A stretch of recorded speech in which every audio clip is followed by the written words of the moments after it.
La paz sea sobre todos vosotros. En este vídeo vamos a repasar una serie de términos coránicos que abarcan grupos de personas que todo musulmán debe ayudar de forma obligatoria. ¿Por qué? Porque es una orden directa de Allah en su libro y es algo que debemos cumplir, nos guste o no. Habéis escuchado hablar de que hay que ayudar al huérfano, de que hay que liberar o ayudar al esclavo.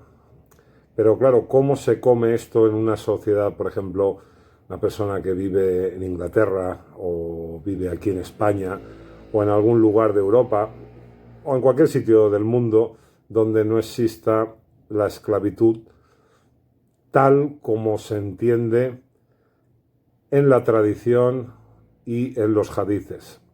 Voy a explicar un poquito más este asunto. Mirad, cuando uno coge un libro de hadices, aparecen una serie de relatos que nos señalan cosas que ocurrieron en una época concreta. El problema es que con toda esta tradición, pues nos aparecen muchas veces dudas o nos aparecen problemas a la hora de poder cumplir correctamente aquello que nos manda el libro. Fijaros, vamos a repasar una serie de términos que cuando leemos estos libros vemos que no es viable la ayuda a un huérfano. ¿Cuántos huérfanos conocemos nosotros en nuestra sociedad? O esclavos, liberar esclavos, pero ¿qué tiene que ver esto hoy en día? No olvidéis que el Corán es un libro práctico, aplicable a toda época y a toda circunstancia. Mirad, la palabra huérfanos, al-yatam, todos la entendemos como un huérfano, un niño pequeño o una niña que se ha quedado sin papá y sin mamá. Pero claro, esta palabra, este término, vamos a dejar los hadices por un momento a un lado y vamos a ver qué significa el yatim en árabe. En árabe, esta raíz de la palabra tiene el significado básico de quedarse solo. Entonces, entre sus acepciones se forman términos como abandono, separación, no sentirse protegido y debilidad. La categoría de al-yatim abarca mucho más que un niño huérfano. Entonces, cualquier persona indefensa, débil, desamparada, que tenga carencias afectivas o que se sienta rechazada por su familia o sociedad, entraría dentro de esta categoría. Esto según el Corán y según la lengua árabe. Un necesitado, un fuqará, tiene como sentido básico, la raíz de esta palabra, estar falto de algo. Poseer algo pero no lo necesario para satisfacer las necesidades. También significa alguien que a pesar de trabajar duro no gana lo suficiente para satisfacer sus necesidades. Y también tener necesidad financiera, física, espiritual, afectiva o de cualquier otro tipo. Entonces no se trata únicamente de un necesitado, de alguien que vemos necesitado en la calle. Incluye el término un abanico muy grande de personas, porque necesidad afectiva, espiritual, física, esa la encontramos por todos lados, ¿no? La palabra pobres, al-masakin, esta raíz encierra el significado básico de quedarse quieto y entre sus acepciones encontramos expresiones relacionadas con una cosa que estaba en movimiento y después se queda quieta, las cenizas que quedan después de que el fuego pierda su fuerza y también incapacidad. Entonces, ¿qué pasa?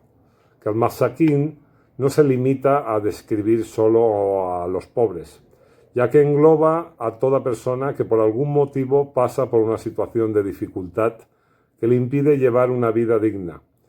Esto incluye a quienes han dejado de ser productivos para el conjunto de la sociedad. Entonces no se trata de un simple pobre, abarca muchísimo más.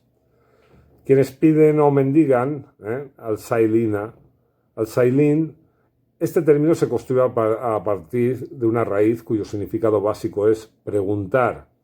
Sus acepciones guardan relación con pedir ayuda a alguien, suplicar y también con necesidad. Esta categoría pertenece a las personas que necesitan pedir ayuda a los demás para solucionar sus problemas. En un momento determinado, cualquier persona puede ser de este grupo. Al-Sailin, hijo del camino o Ibnu al-Sabili. Habéis escuchado esta expresión en árabe, hijo del camino, entonces esto se entiende como el viajero. Pero atención, porque el significado básico del término, que es camino,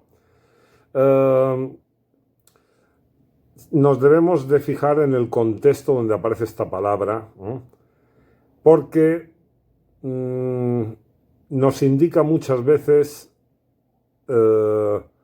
desplazamiento, viajar, sentir necesidad, salir, escapar, y también hace referencia a un extranjero o inmigrante. Entonces, este término, hijo del camino, viajero, que nosotros, por ejemplo, los musulmanes europeos, cuando escuchamos hijo del camino, pues bueno, preguntamos, ¿qué dice el hadith sobre esto? Pues bueno, pues es uno que viaja de un lugar a otro por la causa de Allah o por la que sea.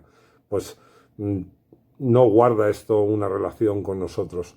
Con nosotros guarda relación la cantidad de inmigrantes o de gente que está escapando de la guerra. Entonces, según el Corán, Wa ibn al-Salihi, que aparece en el capítulo 277, haría referencia a gente que está en peligro o necesidad y necesita abandonar su hogar, su tierra.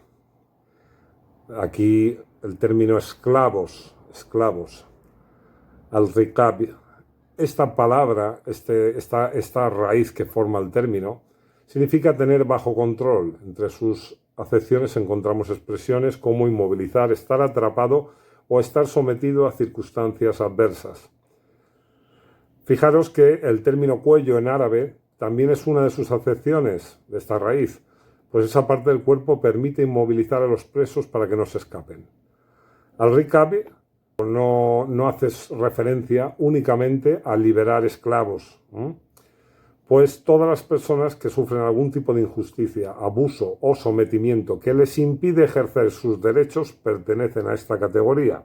Entonces, cuando leéis liberar esclavos o esclavos, significa esto, tiene este sentido. No es solo una persona que tiene una cadena o que sirve en una casa de una persona, no. En árabe el término es muchísimo más amplio y pues todas estas luchas que hay que tienen que ver con el feminismo, que tienen que ver con la liberación de la mujer, que tienen que ver con la liberación de la gente que está oprimida.